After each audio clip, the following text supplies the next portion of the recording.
Et bonjour et bienvenue pour une nouvelle émission de la chaîne des 4 mousquetaires. Aujourd'hui, nous fêtons un anniversaire. C'est le 157e anniversaire de la bataille de Cameron, qui opposa l'armée mexicaine aux troupes de la Légion étrangère le 30 avril 1863. Et je vais vous raconter le récit de la bataille. Début. L'armée française assiégea Puebla.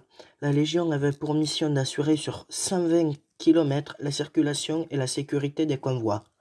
Le colonel Jean Ingros, qui commandait, apprend le 29 avril 1863 qu'un gros convoi important 3 millions en numéraire, du matériel de siège, des munitions, était en route pour Puebla.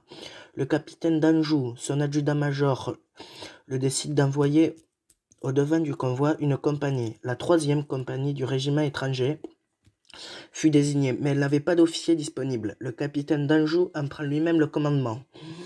Et les sous-lieutenants Maudet, qui est porte-drapeau, et Vilain Payeur se joignent à lui volontairement.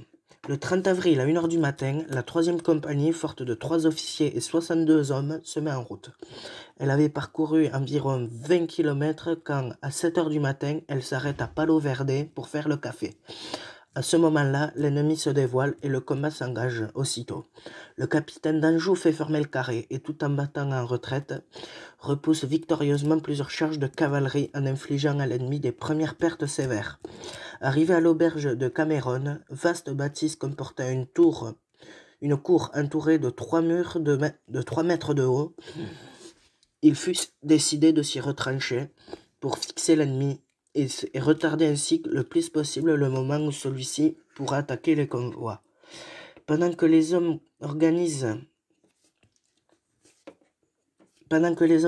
à la hâte la défense de cette auberge, un officier mexicain faisant valoir la grosse supériorité du nombre, somme le capitaine d'Anjou de se rendre. Celui-ci fait répondre « Nous avons des cartouches et ne nous rendrons pas ». Puis, levant la main, il jure de se défendre jusqu'à la mort et fit prêter à ses hommes le même serment. Il était 10h, et jusqu'à 6h du soir, ces 60 hommes, qui n'avaient pas mangé ni bu depuis la veille, malgré l'extrême chaleur, la faim, la soif, résistent à 2000 Mexicains, 800 cavaliers, 1200 fantassins, et à midi, le capitaine d'Anjou est tué d'une balle en pleine poitrine. À 2h, le sous-lieutenant Vilain tombe, frappé d'une balle au front. À ce moment-là, le colonel mexicain réussit à mettre le feu à l'auberge. Malgré la chaleur et la fumée qui viennent d'augmenter leur souffrance, les légionnaires tiennent bon. Mais beaucoup d'entre eux sont frappés.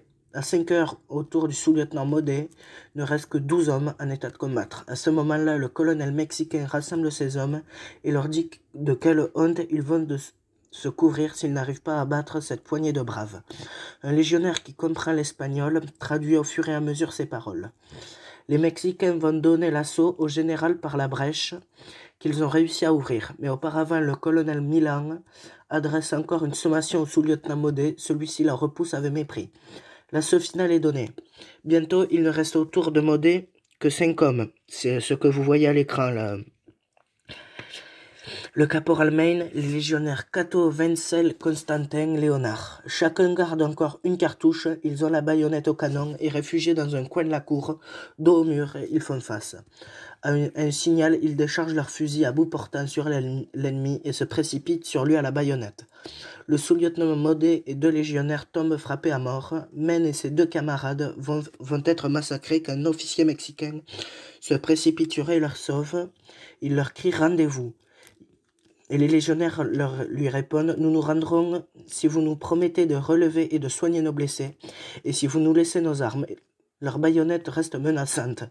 L'officier mexicain a répondu « On ne refuse rien à des hommes comme vous. » Les 60 hommes du capitaine d'Anjou ont tenu jusqu'au bout leur serment. Pendant 11 heures, ils ont résisté à 2000 ennemis, en ont tué 300 et blessé autant. Ils ont par leur sacrifice, en sauvant le convoi, rempli la mission qui leur avait été confiée. L'empereur Napoléon III a décidé que le nom de Cameron sera inscrit sur le drapeau du régiment étranger et que de plus les noms du capitaine d'Anjou, Vilain et Maudet seraient gravés en lettres d'or sur les murs des Invalides à Paris.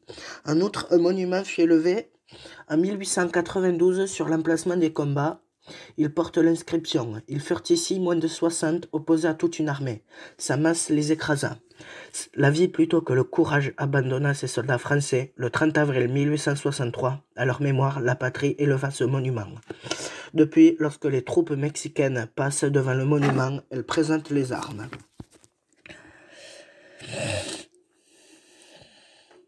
Mais en réalité, l'inscription portée sur la pierre tombale fut écrite en latin. Il y est écrit « Quos hic non plus lux adversi totus agminis moles contravis vita priam quam virtus milites deservit gallicos di menseri apre admis 30 avril 1863, je sais pas le dire en latin les chiffres, in memoriam hoc monumentum sui patria ponebat anno. Oui, désolé pour ma prononciation en latin qui doit être une horreur. Et bien je vous dis au revoir. Je dis au revoir, je dis bonjour à tous mes camarades et je vous dis au revoir et bon Cameroun à tous les légionnaires et vive l'armée française. Au revoir.